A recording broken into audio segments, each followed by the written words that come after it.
Morning guys, welcome back. Bit of a bad day yesterday. I got quite a bit of mental blockage. I couldn't see what I wanted to see in wood, so I ended up getting up after a few hours. Blocking out, I just couldn't get where I wanted to be with it, and the shapes I just couldn't see, so I decided to call it a day and come back today with a fresh head and reassess it. As you can see, it's not miles out, but yesterday I was just getting me air off, so to speak. Well, I'm bald anyway, but that's besides the point.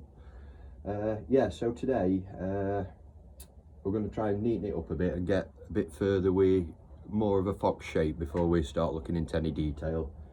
Trim some bits back, sort nose and face position out. I did a lot of blocking out yesterday with me carving bar, and it screwed a chain up, so try and avoid that, doing big cuts. Try and keep your carving bars for your smaller delicate cuts. It's one of them things I just got a bit stressy with it, so but yeah, like I say, fresh head today. We'll give it another go, and we'll try and get a proper fox shape to it. So I'll get set up and we'll get cracked on.